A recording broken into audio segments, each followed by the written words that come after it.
is going on? Why is this not working?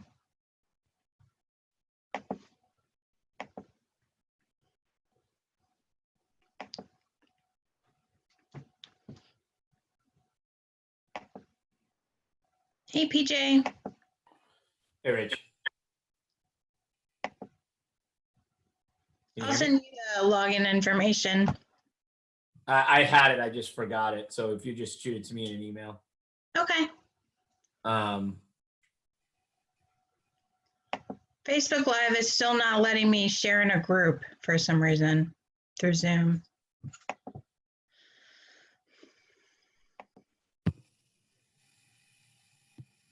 If I'm going to be able to do that today.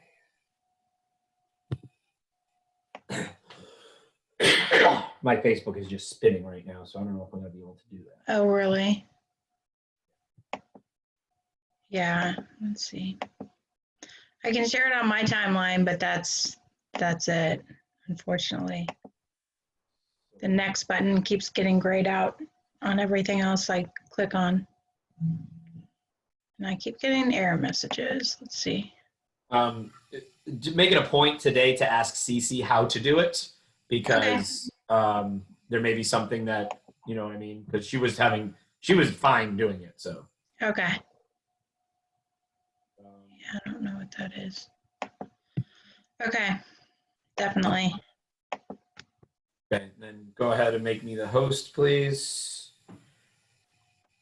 I'm gonna do it from my phone.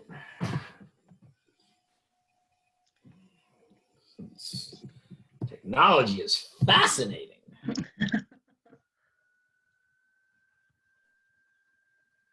But if I do it from my phone, they can only see me, they can't see Rob, right? I'm sorry? If I do it from my phone, they can't see Rob. Did you make me the host? I did.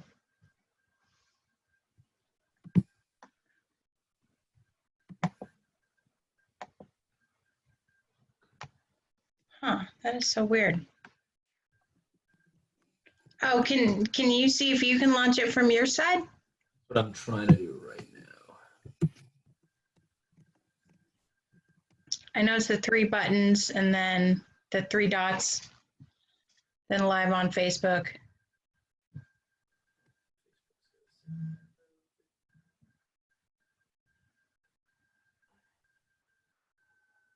I'm on Facebook.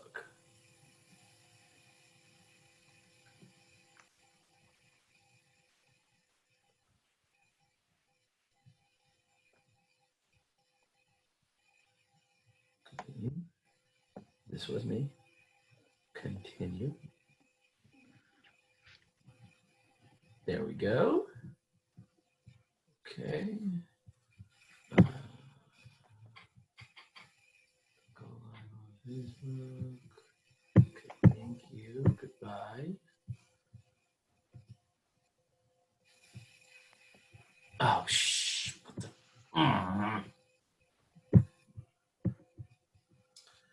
Okay.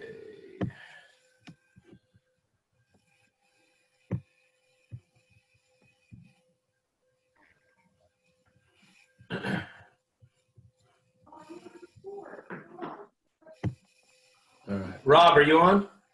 I am. All right. I'm attempting to zoom it to Facebook Live, so bear with me 1 second here. All right, no worries. I'm labeled as Tess Talbot here. Let me change my name. Got it. All my kids, we're all rotating computers and laptops, and you know. Gotcha. I'm glad to see I'm not the only one who needs a haircut. That is true. Okay. So I can go live from my personal page, but I can't go live from the group.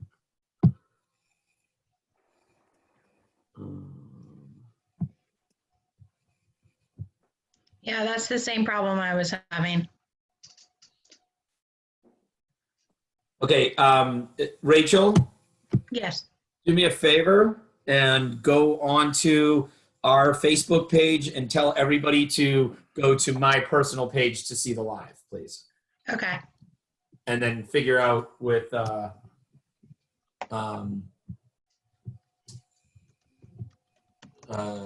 Cece, what's up with this? Okay. Sending it to Facebook Live.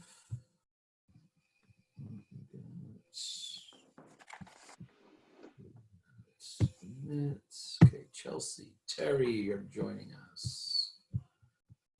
Okay.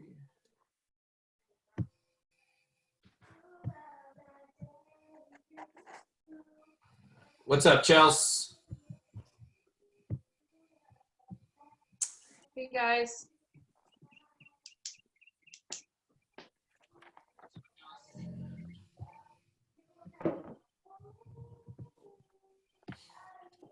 Hey, Chelsea, can you do me a quick favor?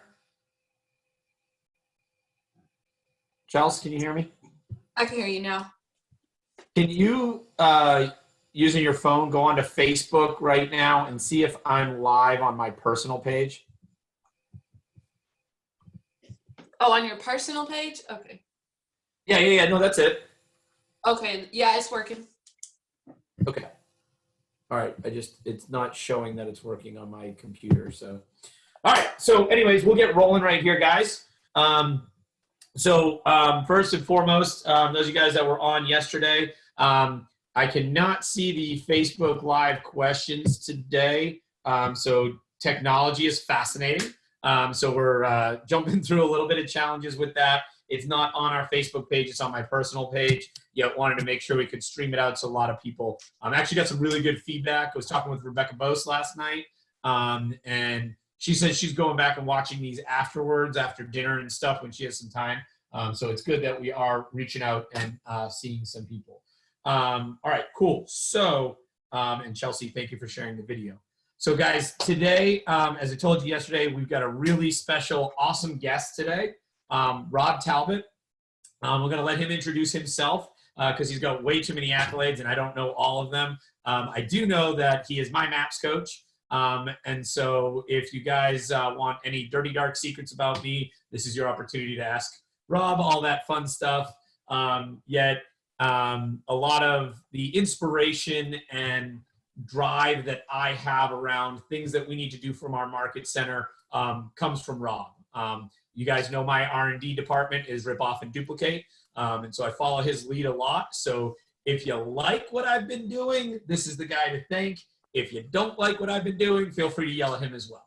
Anyways, without further ado, you guys don't want to hear any more from me. Let me introduce you guys to Rob Talbot. Rob, thank you so much. How you doing? Hello, everybody. Let's everybody just give a Y5. You guys all know what a Y5 is, right? There we go. All right. We're touching through the internet. So PJ, thanks for having me on. Today, I'm coming as your peer, as your friend, and someone just looking to contribute to all of your lives and businesses. It's uncertain times right now, and I'm hoping to bring you just a little bit of area to focus on in how it is that you can create some abundance in your world right now. So my main topic today, I was going to give you, and this is going to sound weird, I'm going to give you the top 5 reasons why I see real estate agents failing.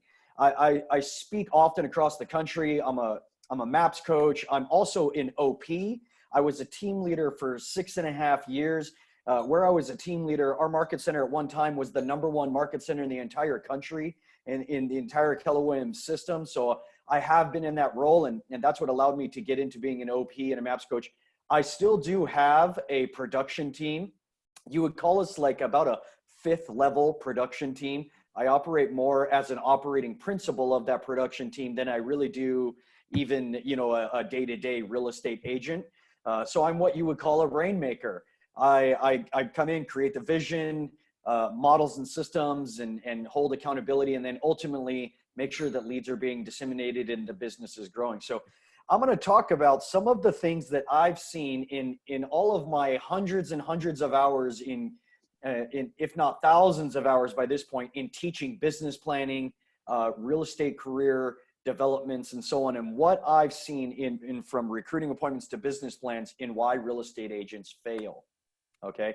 Then I'm going to give you a few little anecdotal tips to focus on in what it is that you can do to make sure that you don't become one of those statistics. The top 5 reasons I see real estate agents failing, and what it is that you can do to make sure that you're not one of them. I am interactive, so you guys are welcome to go onto the chat of the Zoom. You guys can write down your questions, ask them at the end, or send them to PJ, and we can answer them afterwards. But if you want to raise your hand or unmute yourself and interact, I'm fine with that. If it's something that we think we need to take offline, I'm fine with that too. I'll just say, hey, that's something PJ and I can help you with offline. Let's stay focused there. So everybody good with that? Give me a thumbs up or wave into your camera. All right, cool. I have a tendency, by the way, based on where people's faces are on my phone or on my computer here, I'll wave at the person, not remembering that my camera is up at the top, right? I'm pointing down where someone is instead of at the camera. So you guys will all be happy to know if you guys do have any questions about PJ that our confidentiality clause expired March 1st of this year. I was supposed to send it to him, but I mailed it to the office. And apparently, you know, something went on. We're not really getting to the office too much. So that hasn't been signed. So you guys can ask me anything you want, because until he gets that back to me, we have no confidentiality clause. It expired last month. And yeah, you guys are all good there. But all joking aside, let me get into that. So the top 5 reasons I see real estate agents fail. And again, one of my favorite classes to teach, not just because I enjoy it so much, but because I believe it's the foundation of what we do, is the business planning clinic. The business planning clinic is really just the root and the foundation in which we're building a business off of. PJ and I geek out on numbers. We just love going back and forth with each other with economic models and things like that. So I'm going to talk a little bit about that, because I've learned that in career nights, whether I'm speaking to agents that are underachieving or even potential future agents that want to get into the business and succeed, what I've learned is that I bring these same things that I see from real estate agents as a foundational problem. I bring that to the table as our career opportunities in real estate, and it's really helped us create some focus. So without further ado, the top 5 reasons I see real estate agents fail. The number 1 reason, and write this down, you guys, you might be reminded of someone you know. Obviously, no one on this call, because we're all high-minded, intelligent, hardworking, disciplined agents. That's why we're on these team meetings. That's why we're on these calls with PJ. So, of course, I'm not talking about anyone on this call. I'm talking about the people that we all know and judge that are not on this call, right? So you want to write these down so that we can pretentiously share it with them later and how we're going to help them, not us, right? You know, just give me a thumbs up if you guys agree. Okay. A little bit of fun there, you know, during these times. But the number 1 reason that I've witnessed real estate agents failing is that, and get ready for this, they overestimate their likability. They overestimate their likability. I see so many people getting into real estate, and I ask them, what is it that draw them to real estate? And they say, well, I just love people, and I just, you know, I love making money.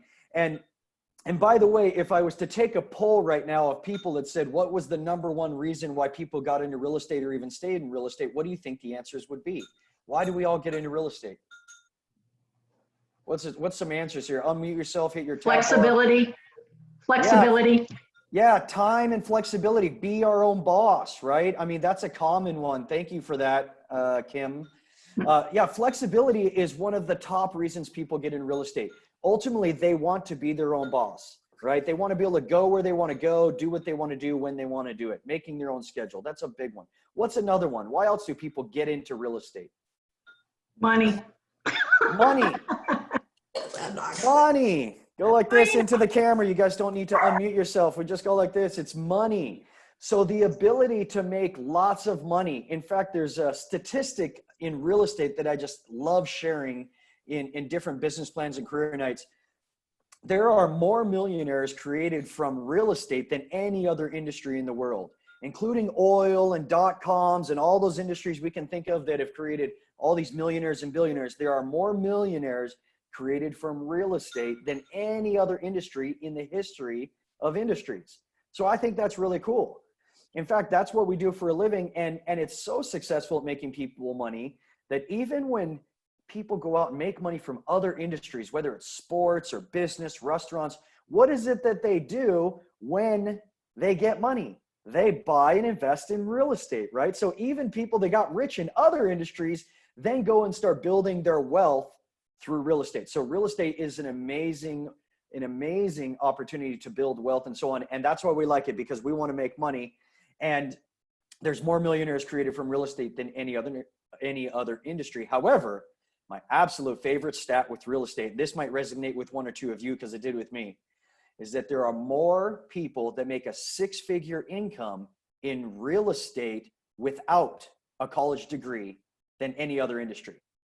And when I heard that stat, I go, now we're talking, because everybody wants to get rich. Let's get real, right? We all want to get rich, and that's our hope, and we love that, and some of us will. However, if you're anything like me, what we actually got into this business for is because we wanted a career. We needed a career that can make us a six-figure income, provide for our family with some flexibility to our time, right? We wanted to be able to be entrepreneurs and self-employed for some reason or another. And so that statistic is my absolute favorite about real estate, is that more people in real estate make a six-figure income without a college degree. And I love that because there's lots of opportunities in that.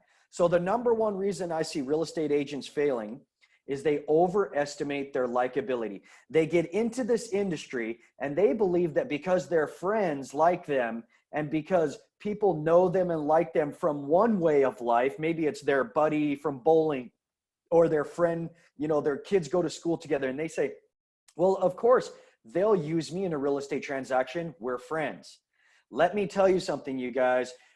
People are not loyal to you. They're loyal to what you represent. Okay? So write this down. In order to be successful in real estate, people need to have three things associated with you. They need to know you, like you, and trust you. Okay? Know you, like you, and trust you. But I'm going to give you a different context around know, like, and trust. Okay? We've heard that before, but I'm going to give you a different context because I believe that we misuse this. To know you is to know who you are and what you do. So creating a context around how they know you. If somebody knows Dawn or somebody knows Kimberly or Chelsea here because our kids go to school, or maybe we went to high school together, or however it is that they know you, that's how they know you. And sometimes our likability is overestimated because we assume that because Chelsea knows me as, you know, the guy that she sees at the store all the time, or the guy from the gym, or the guy that our, you know, our sisters are super good friends, or my sister's super good friends, whatever it is that she knows me, I assume that that's going to carry over into the other context in which she knows me, and it does not. Okay. So to know me is to know who I am and associate me with what I do. And that is selling real estate, to being a real estate economist of choice. Okay.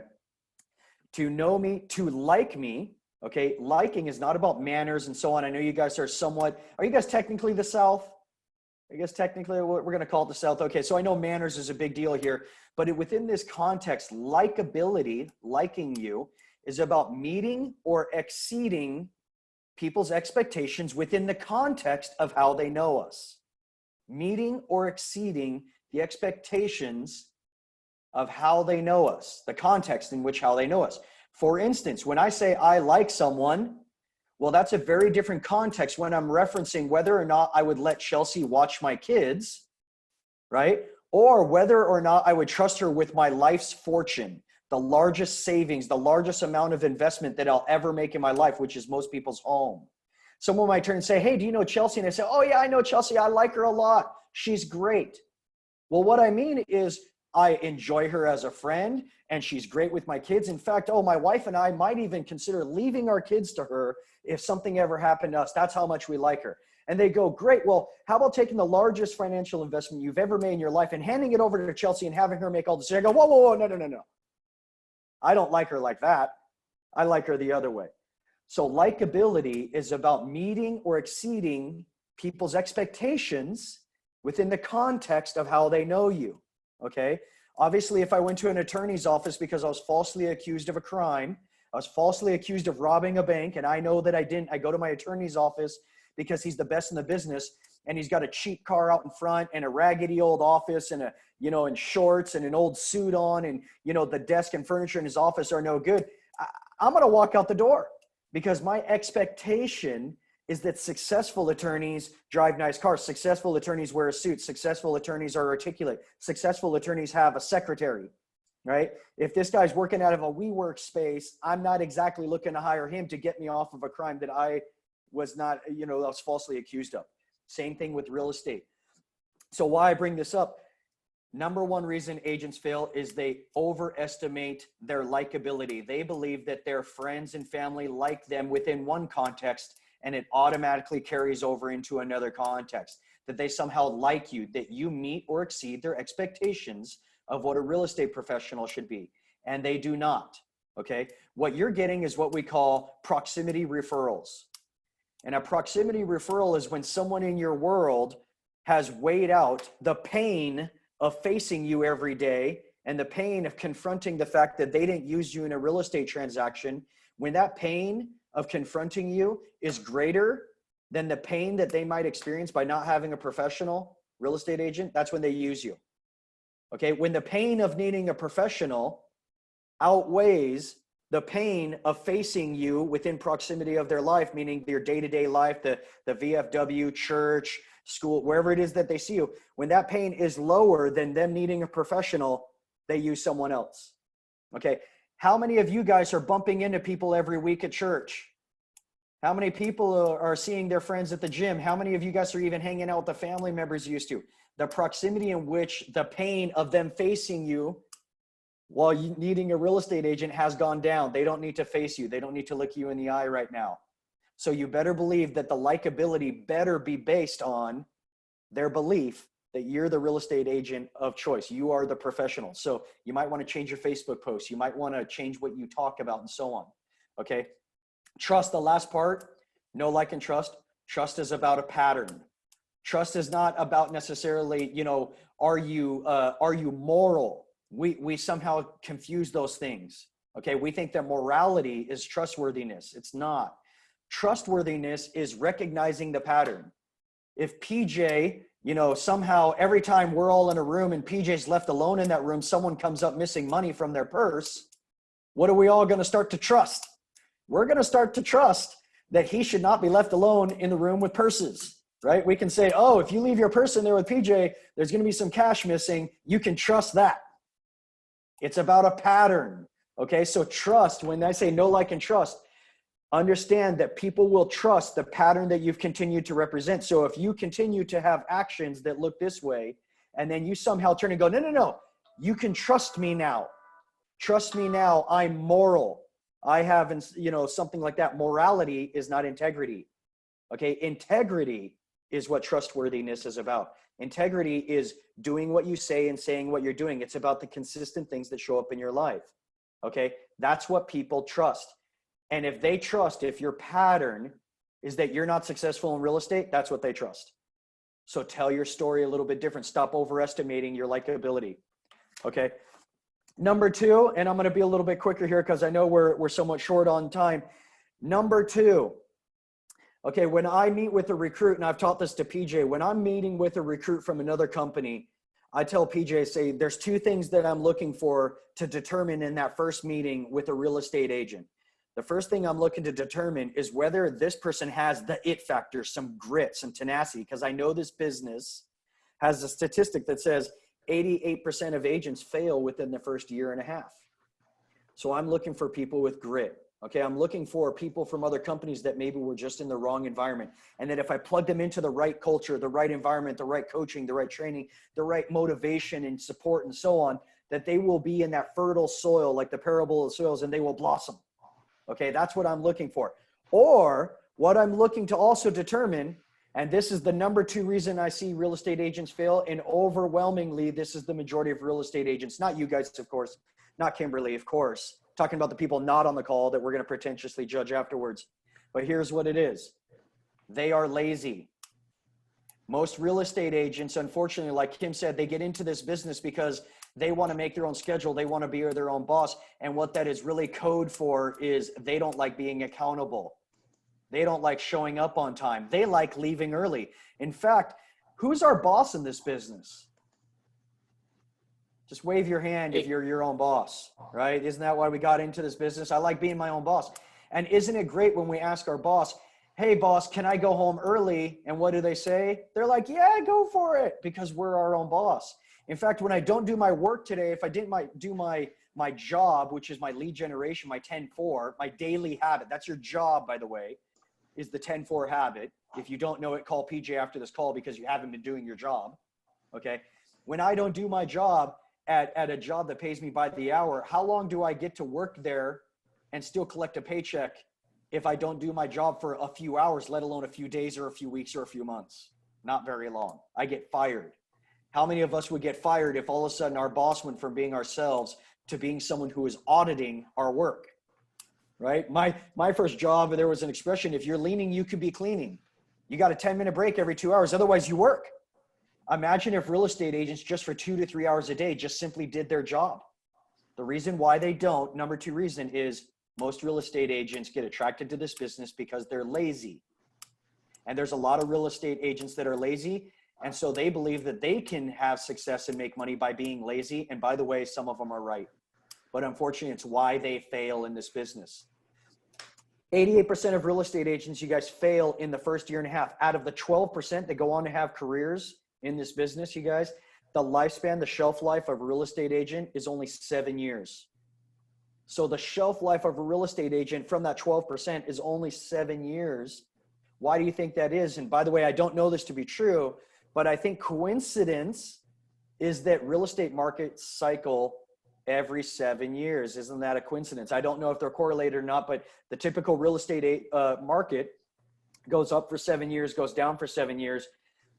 And what I think it is that people get in, they benefit from the high tide rising. They go for about 7 years. The market shifts. The laziness of real estate agents is exposed. They're not willing to do new things and to train themselves and so on. So they're exposed. They're out of the business. They're onto something new. Which brings me to the third reason. Okay, Hey, the third, Rob? Yep. I want to ask a quick question on that, if you Go don't for it. mind. Do you feel that, you know, when the average lifespan is 7 years because of that's when shifts are happening in the market, do you think that there's an adaptability problem, or that people just aren't, I mean, that's the point of this, right? That's the point of why we do the pivot is, you know, how to switch so we don't get left behind. Do you think that's because of a lack of education around how to pivot, or do you think that some people just won't change? I think it's not a matter of maybe won't, but willingness to. You know, comfortability you guys understand the law of the rubber band, John Maxwell, the law of the rubber band from the 21 irrefutable laws of leadership. And if you don't, write it down, go look it up later. I'll give you the very, very short version. But if you ever go to a John Maxwell speaking event, he does these things where sometimes he'll go out and he'll put a rubber band on every chair in the room. Right? And so everyone will have a rubber band, and he'll rhetorically start asking the crowd, what are the uses of a rubber band? Tell me all the uses. And so for just as an example here, what are a couple of functions of a rubber band? Give me a couple. Give me 2 or 3.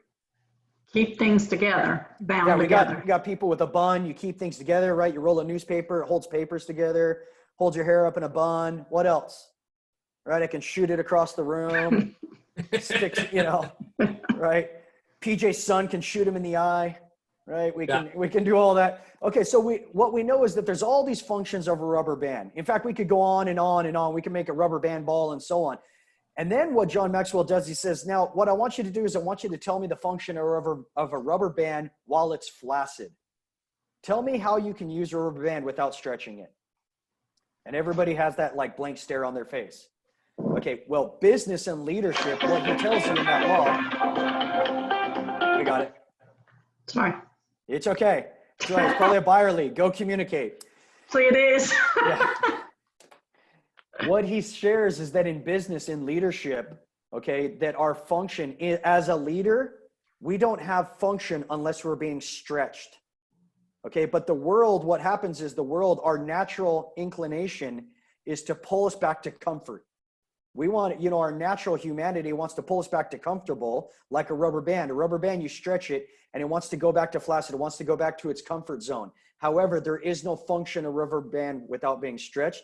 And that's a lot like business and leadership. Success, you need to have a stretch, right? Muscles have to be torn in order to build and get stronger. Well, same in this business. And to answer PJ's question, what I see overwhelmingly is that most people are not willing to stretch themselves. They're not willing to stretch themselves. And so they become comfortable. And when the time comes to stretch themselves, they're not willing to do it. They're lazy. And that's just flat out what it comes down to. And the reason why most businesses operate so successfully by taking 10 employees and making one of them a supervisor, and their only job, they pay that person more money, and that person's only job is to make sure that the other 9 do all the work.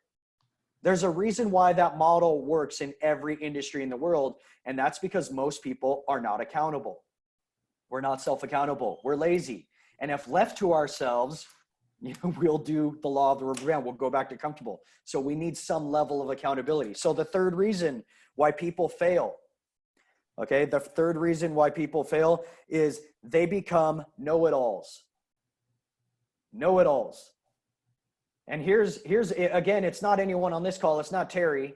It's not us. It's other people that we'll share our notes with later. But here's how this goes. Is I go to share something with someone and I say, Kimberly, here's a tip. Here's something that can, really help you. And she goes, oh, I know. Because she knows it all. And so an observation that I've made is the most learning-based people in this industry. Who do you think they are? You think it's the newest agents, the middle agents, or the most successful agents? Who do you think the most learning-based agents are in this industry? Most successful. Yeah. Thank you, Terry.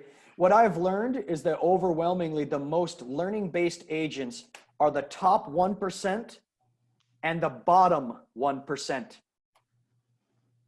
The least successful agents and the most successful agents are the most learning-based people that I've come in contact with. And how does that make any sense at all?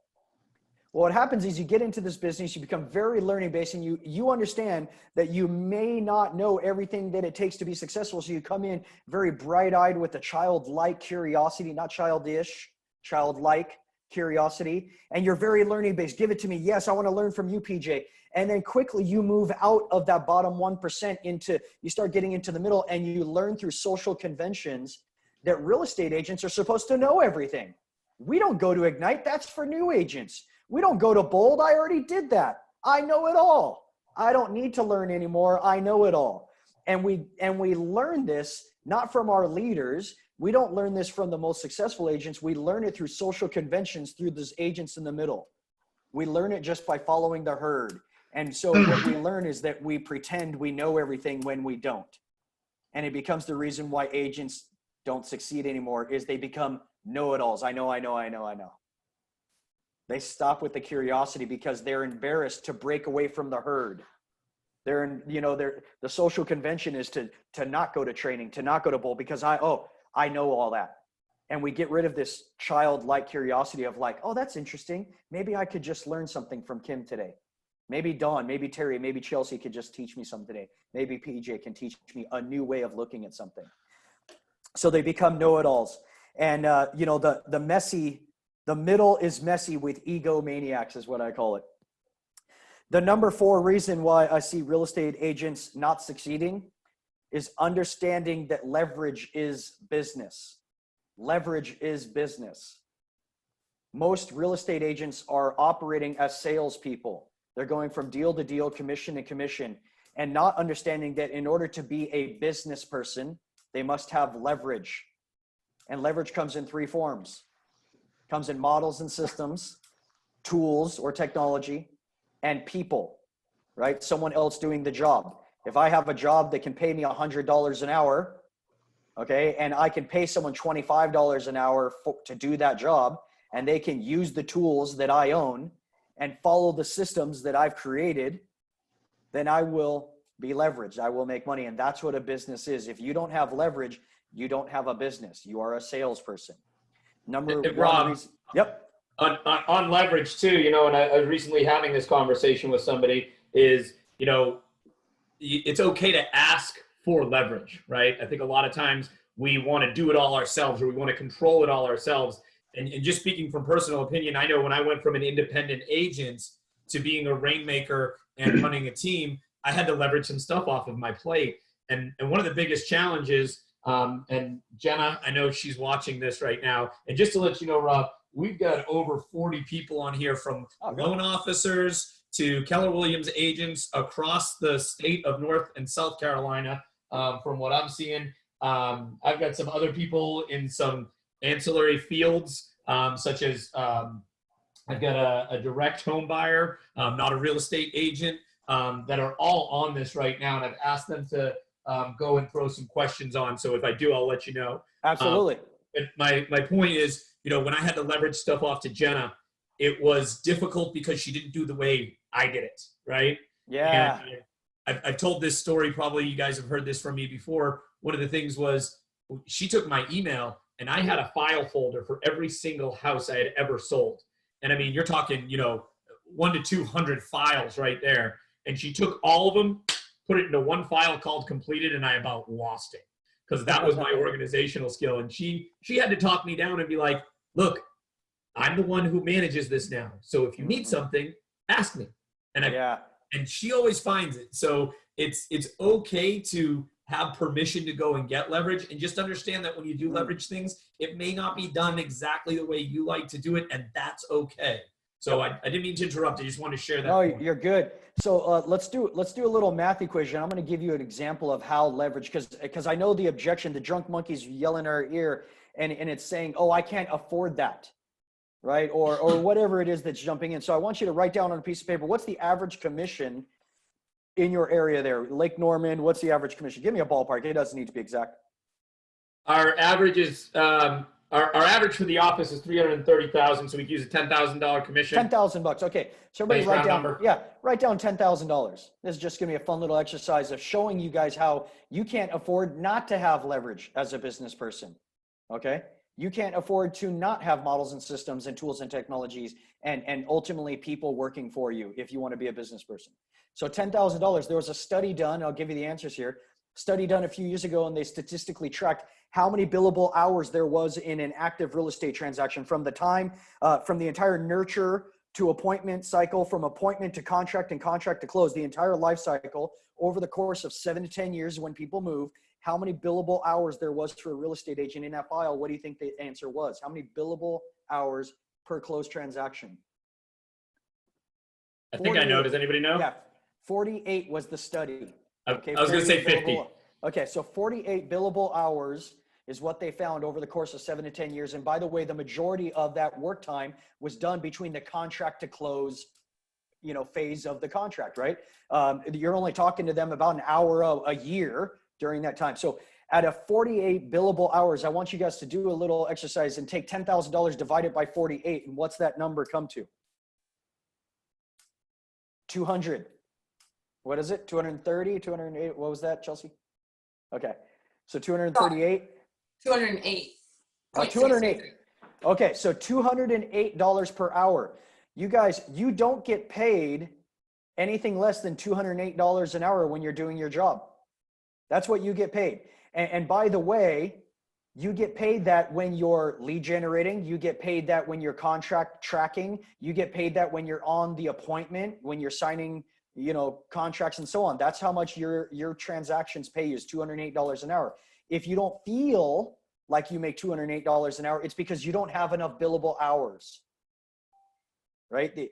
The 48 hours is, remember, over the course of 7 years, and about 40 of those hours is done over the course of about 2 months, right? So I got about 8 hours happening over 7 years, and I got 40 hours happening in 2 months. So I don't have enough billable hours. Now, for the sake of this conversation, we're going to talk about leverage.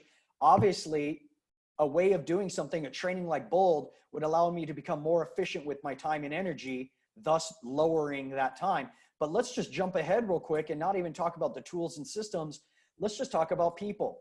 How many of the hours during contract to close, how many billable hours do you think I could put on somebody else's plate if I had the right hire, if I had the right transaction coordinator, the right assistant? How many of those 40 transactional hours can I put on that assistant? What would you say?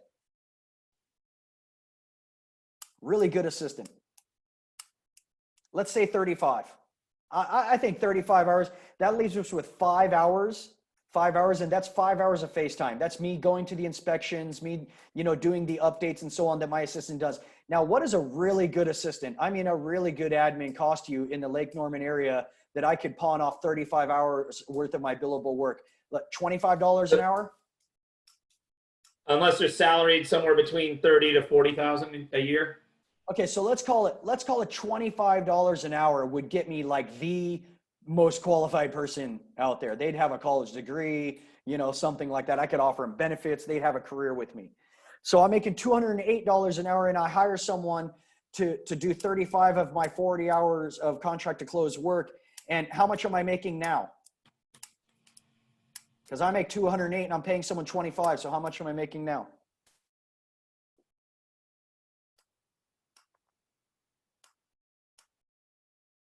Chelsea, can you do that math? I got my phone working. The other thing. I mean, I think it came up to like $875 for 35 hours for your assistant. So you get the rest. Yeah. So if we minus $25 an hour from the 208, that gives us an illusion that we're losing money by hiring that assistant, right? Because we're making $208 an hour. But in reality, what we do is we take, it comes to 875. See, this is a business person talking. This is your mind. You must be an MCA or something, Chelsea. What do you do? He's thinking like a business person. I love it. So I'm going to pay them for 35 hours worth of work. This is how business people think. Good job, Chelsea. By the way, I've done this exercise hundreds of times. You're the first person to ever jump ahead and understand how a business person thinks. They do 35 hours worth of work at $25 an hour. It comes to 875. Call it $1,000. This is a cost of sale. This is not a dollar per hour activity. So what we do is we deduct it from our 10,000. That leaves us with 9,000. Now you divide 9,000 by the 48 billable hours that we work, right? No, because 35 hours was just taken off of our schedule by leverage. So how many hours are we left to work per file? 13. 13. So you divide 9,000 by 13 hours. 692. So by hiring a $25 an hour admin that follows the models and systems of Keller Williams, follows the tools and technologies that we know work, and that's all they do is leverage about 35 hours worth of admin time from contract to close for my plate. I'm still doing the lead gen calls. I'm still doing the appointments. I'm still doing the home inspections. I'm still doing 13 hours per file. All I've done is upped my efficiency because I took the lower dollar per hour activities. I went to from $208 an hour to how much, Chelsea? I make $675 per hour now. And we think that we can't afford a good assistant. We can't afford to take bold. I can't afford that right now. I can't afford to learn models and systems. I can't afford to understand command. I'm too busy. And yet behind those models and systems, behind those technologies, behind the leverage of people is a raise for you. And we could go on and on of how that works. Do you think that Bill Gates somehow works more hours in a day and does 3,700 different jobs? No, he works less than us. He understands leverage. He understands business. Okay, that's what makes him a business person. So the number four reason is why people are failing is they're winging it. They're winging it. They are improv Is that number artists. 5?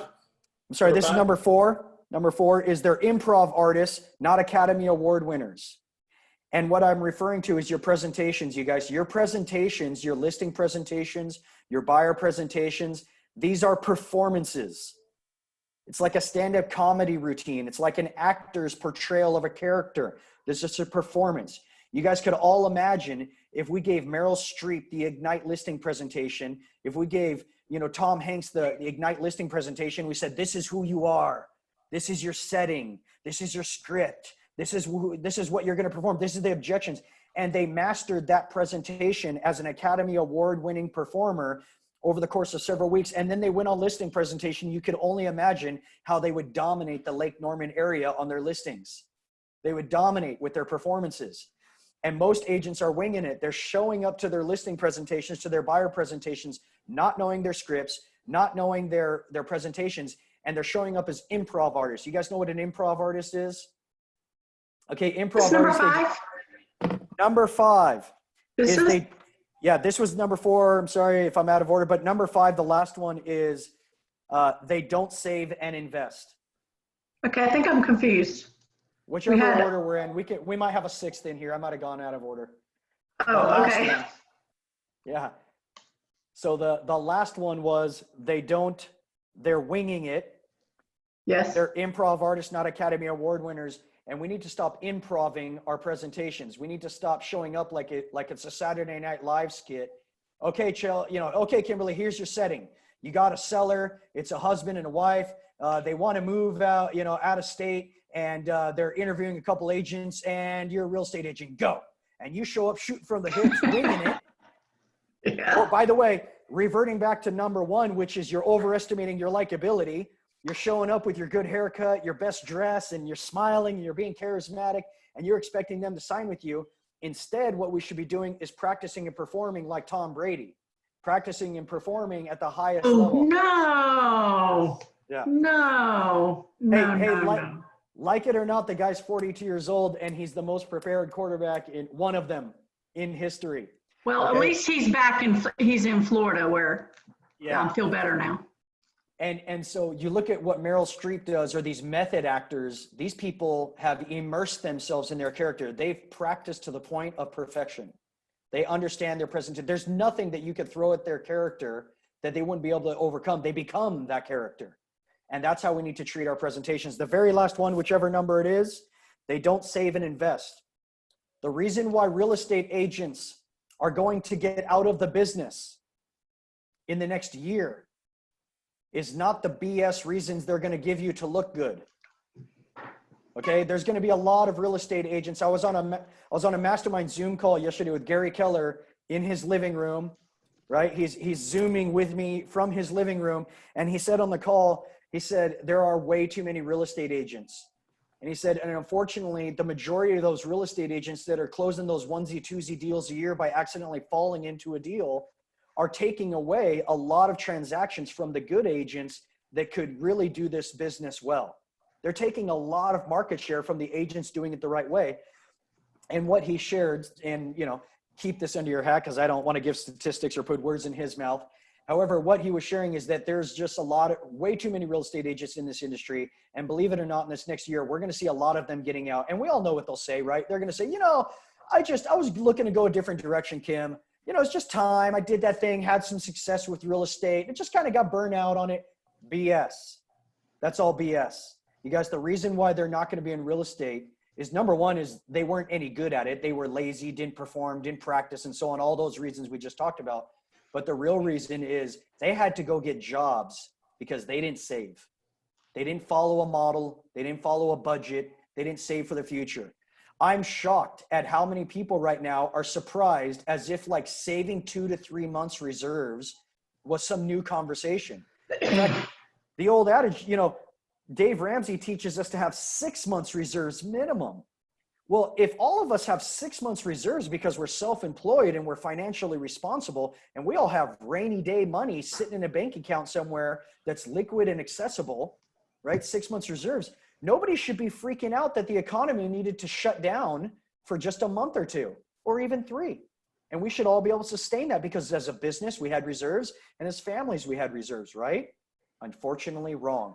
Most businesses and most people did not invest. They did not save. They don't have the reserves. And they're going to do everything they can to look good. And they're going to do everything they can to tell their story differently. But the reality is when they were making that money, they spent it. They didn't save. And now they're not going to be able to sustain a storm. Real estate didn't go away. It just is depressed a little bit right now, right? There's still homes selling, just maybe not as many as there was. So we don't even need 3 months reserves. All we need is maybe a little bit of supplement. We just need to tap into our savings a little bit to supplement maybe our business being down by only half. And yet they don't have the reserves to do it. And that's the last reason, whether that's 5 or 6, why real estate agents fail in this business. So treat it like a business, follow a budget. If you had any questions about any part of this, write them down, contact PJ. He can connect you with me, with anyone else that can help you. But PJ is an amazing source for every one of these things. And we can help you get on track so you statistically don't become one of these agents that I've seen failing for these top 5 reasons or top 6, whatever they are. And now we can take the last few minutes and open it up to questions. Any questions you guys want to ask for me? I want to thank Rob for coming on and doing this just kind of out of the goodness of his heart. And a lot of these questions that you guys may have around some of this stuff too. Guys, remember, shameless plug, Bold Pivots going on. $99 to get the full Bold program, and it's condensed to a 2-day-a-week for 4 weeks. It's great if you guys know an agent out there. Maybe they're not with Keller Williams. It's open to everyone. Or if you need an agent to be invited, put them in contact with me. Let's really help the good, ethical, right agents that we want to have stay in this market. Because Rob's right, we are going to have a shift. So Yep. I'm monitoring on Facebook. I don't see any questions just yet. Does anybody have any questions for Rob?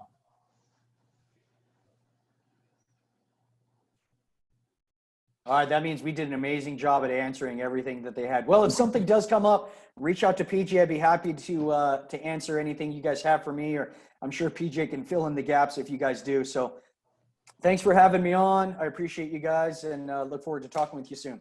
Thanks, Rob. I really appreciate you being here. Go ahead, Don. What were you going to say? I really enjoyed it. Thank you very much for sharing. Oh, you're welcome. Thanks, Don. Okay, guys. Well, I know this went a little bit longer than we normally do, yet I think it was well worth it and some great information. So, guys, Pivot again tomorrow, 2 p.m. Be here. We'll have it on Facebook Live again.